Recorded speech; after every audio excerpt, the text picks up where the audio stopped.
A lot of short stories, and I'm probably going to put a collection together of short stories next. They have always been published, and Cecile mentioned flash stories, which I've really gotten into it because you can really concentrate a scene very easily in a very short time. It's difficult because we all have a tendency to go on, and the flash fiction stories are something that I can write like a poem very quickly.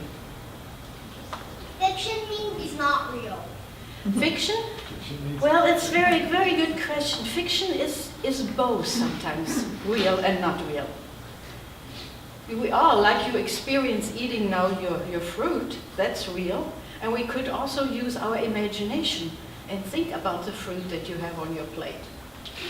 Where it's been, how it tastes. And if you get into your nose, how it feels. Yeah, right. Exactly. That is very, very good. That is very good. That would be interesting. Other questions. Okay. That's the other question. Yeah. Some questions are, to what degree did you draw on personal experience either in writing letters or in a relationship with a dying friend or anything that you would be willing to share with us? Well, this is a very good and very, mostly every time I go someplace ask a question. I think literature is different, or especially fiction, is different from a memoir, which is also good. This is not a memoir. I think for it to be literature, you have to use your imagination. And you go beyond your personal experience. Now, there's always something there that kind of triggers it. Always a little kernel of personal experience. But what I have tried to do with a lot of my work is just always try to create a story that is the opposite of what I have done before. For example, I have a woman who is embedded in her family. Then in my next story, I will write about a woman without children.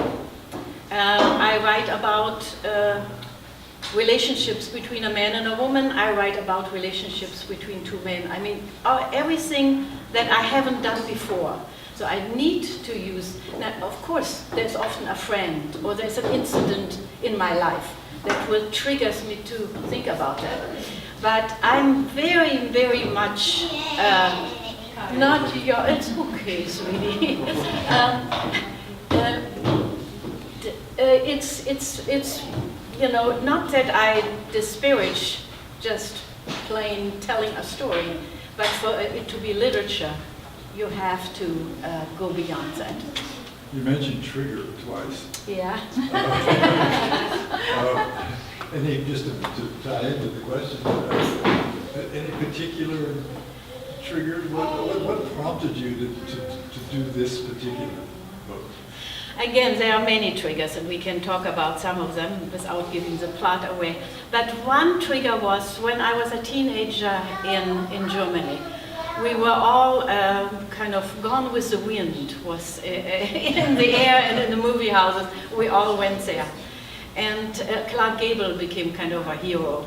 And I went, and with all the expectations that all my friends had about Gone with Me. Just wait, and I'll answer your question too. So I went to the movie, and I still remember my frustration about Scarlett O'Hara, that she pined for a man who didn't love her.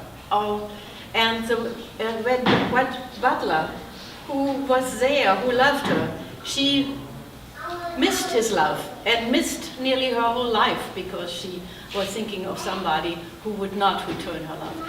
So this is one thing, and that's where the two poems also come in, to, yes, takes the past seriously, and there's a lot of past in there, but then move on, and not for, especially don't pine for something that is, you realize later, is an illusion.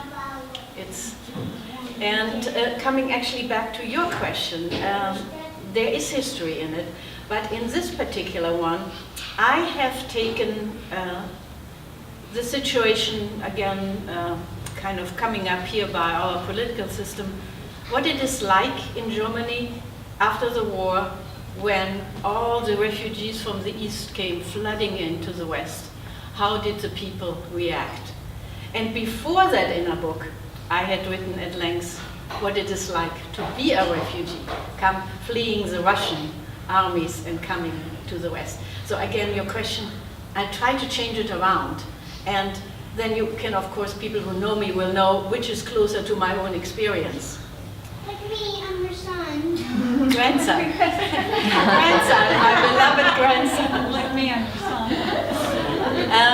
So you know, you switch back and forth. It takes something on that is not totally related to your experience. Yeah. For the benefit of the audience, would you just say your full name, your full? Oh my goodness, yes, Pam. I come from what we called an impoverished aristocratic family. My grandmother always bragged that she had tea with the Queen, and so, but since we had to flee from the Russians, we really had nothing. But my name stayed with me, and unfortunately it's also in my passport, and every time we travel, I will be held up, because there is Countess Ute von Hardenberg Carson. It's embedded in It's your, embedded. in your essence as well. Yeah, Helga? Before you publish the poems, between thinking of the poem and publishing it, the final version, do you change it around a lot?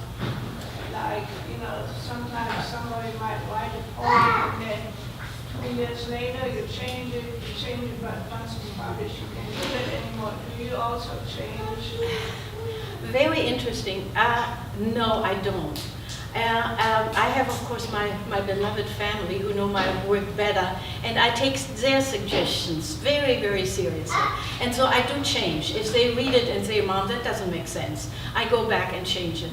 But otherwise, I change very little. And sometimes I have written a poem I constantly write, and I write very fast. And once it's like it's out of my system, I could not redo it the next day. So actually, yes and no. If my family says revise it, I do. Otherwise, I don't.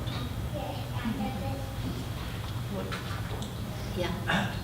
There's an author named, I believe, Nick Bantock, who wrote a series of small books about two characters, Griffin and Sabine, who corresponded via mail and postcard, and that was what was in the books. Mm-hmm. It was their correspondence, which sounds like your letter format. Are you familiar with these? No, I'm not. No, I'm not. Okay. No, I'm Very not. interesting how they correspond, their whole relationship was correspondence. They never met Right. in person. But they were trying to. Yeah, very good Yeah. suggestion. I will look into it. I mean, the letter form is an ancient but outdated, really outmoded form of writing. Yeah. And there I was, Les Liaisons Dangereuses, that also many of you know the film. I liked that. That's in a letter form, and I liked that way back. And I wrote other forms and then came back to this one. So that actually, because the friend is dying, it lends itself to the letter form. Yes, Caius? Remember you said somebody was a hero? With what? A hero. A hero? Yeah, you said somebody was sort of a hero. A hero. Yes, there are, but again, we all have our personal heroes. What you think is really scary, I might not. Or what I think is just so beautiful, I think something really scary, like a monster eating in my house. Well, I do scary things, and especially when I talk about the war, there are some scary, scary things in there. But my heroes, I like to have, they are not perfect people, but they all have flaws. They all have flaws, my heroes have. But I have never written in the style of Sartre or Camus, or even in the just not the wholly despairing kind. I always try at least to find a little bit of goodness in every person, a redeeming quality in most situations, not always. And that's why I do so very, very different characters. In Transit, my second novel, I have a character who's totally apart from society. So, and here's the characters, yes and no. And How do you think that your profession plays into your writing, your psychotherapy? my hypnosis. Hypnosis. I'm also, as most of you know, I'm a clinical hypnotist, and I have always been interested in the unconscious. And that's why I say when I read, even when I create a scene, I try to use what motivate, not just how the person, what the person says, but what unconsciously motivates the person. And so that, in that sense, my hypnosis very much plays into it on the unconscious level.